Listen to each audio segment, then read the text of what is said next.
Bonjour les amis, j'espère que vous allez bien. Je vous propose cette nouvelle vidéo sur comment reconnaître, détecter, flairer le pervers narcissique. C'est parti. Il n'est pas toujours évident de détecter le pervers narcissique ou la perverse narcissique. C'est un individu qui se sent au-dessus de tout, supérieur et qui accorde très peu d'importance à l'amour, au romantisme, aux sentiments des autres.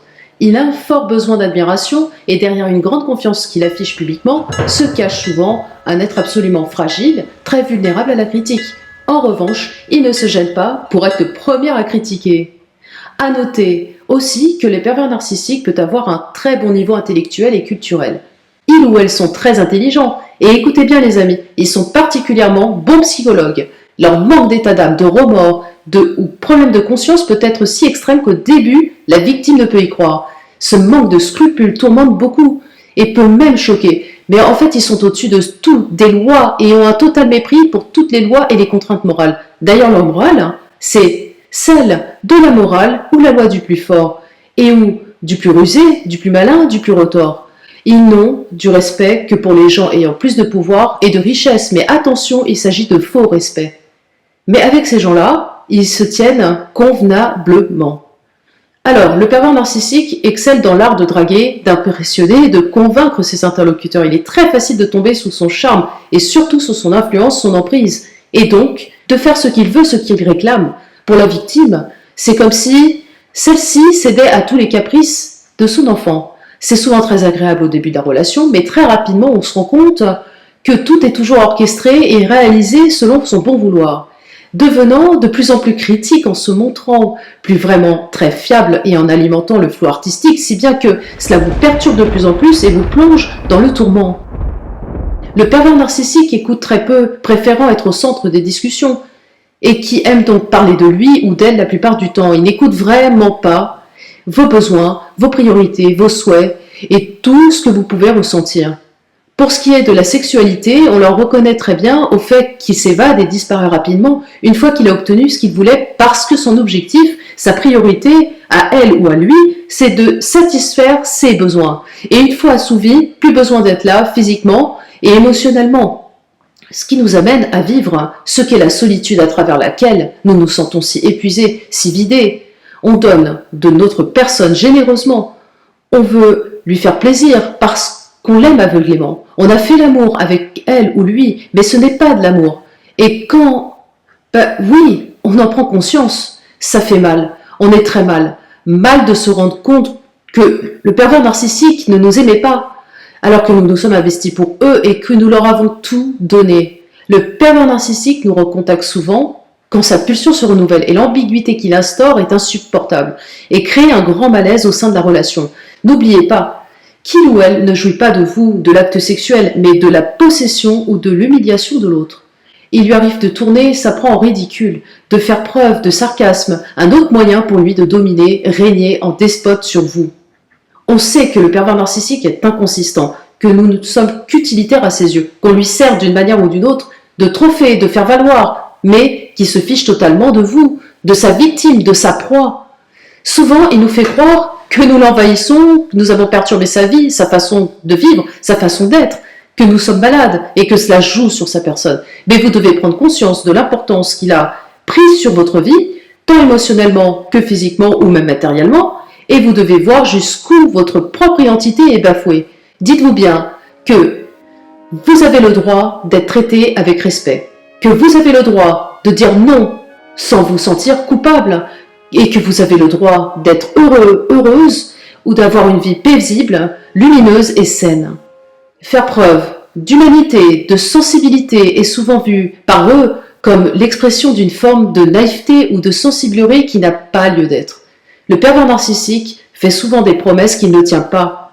Il ou elle n'hésite pas à dérober de l'argent, des bijoux, des vêtements, à sa proie ou même à ses propres amis sans éprouver la moindre honte. D'ailleurs, sait-il ce qu'est la honte? Mais je vous répondrai que non. Alors, pris sur le fait, il est capable de nier en bloc avec un aplomb hors du commun. Les amis, intégrez bien cette notion.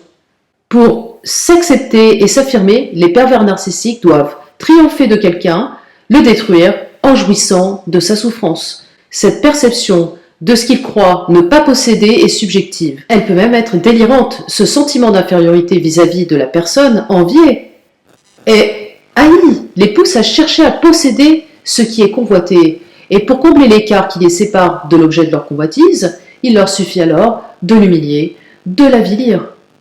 Ils envient la réussite des autres, qui les met face à leur propre sentiment d'échec, mais oui, sans cesse refoulés, car ils ne sont pas plus contents des autres qui ne le sont d'eux-mêmes. Personne n'a vraiment grâce à leurs yeux. Agresser les autres est le moyen d'éviter la douleur, la peine et la dépression. Attention, restez vigilants avec eux car ils aiment attendre dans l'ombre, masquer. Certains calculent leurs coups ou leur vengeance très longtemps à l'avance et parfois sur plusieurs années, car pour eux la vengeance est un plat qui se mange froid, et ils adorent à s'en délecter.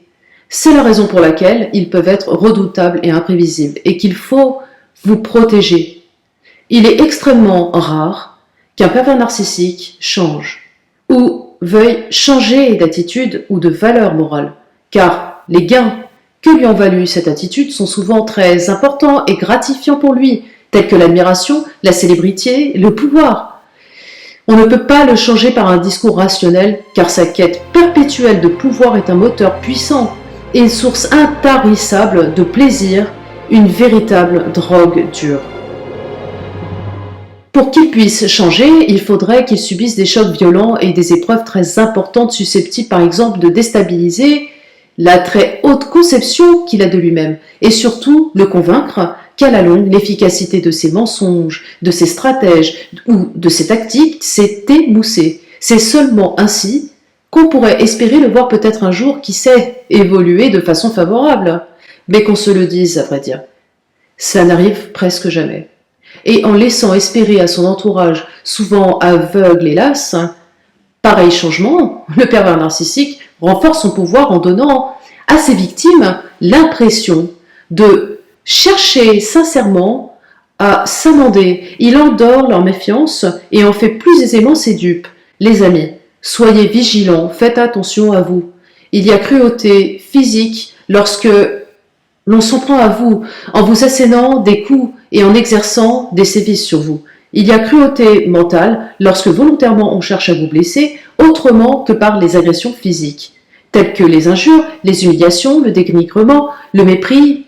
La cruauté mentale provoque une souffrance morale, mentale, entraînant souvent des conséquences physiques lorsque la victime est soumise régulièrement à des violences verbales, psychiques, psychologiques. Ne vous laissez plus insulter, harceler, menacer, terrifier, humilier, dénigrer, malmener ou encore manipuler. Vous êtes fort, ne l'oubliez pas les amis, plus fort que lui.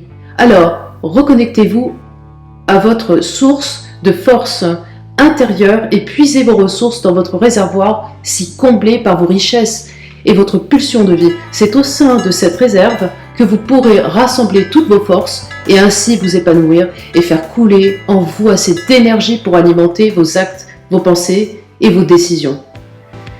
Je vous laisse les amis, j'espère que cette vidéo vous a plu. N'hésitez pas à liker si c'est le cas. Je vous embrasse très fort, je vous souhaite une excellente soirée, à très vite. Ciao les amis.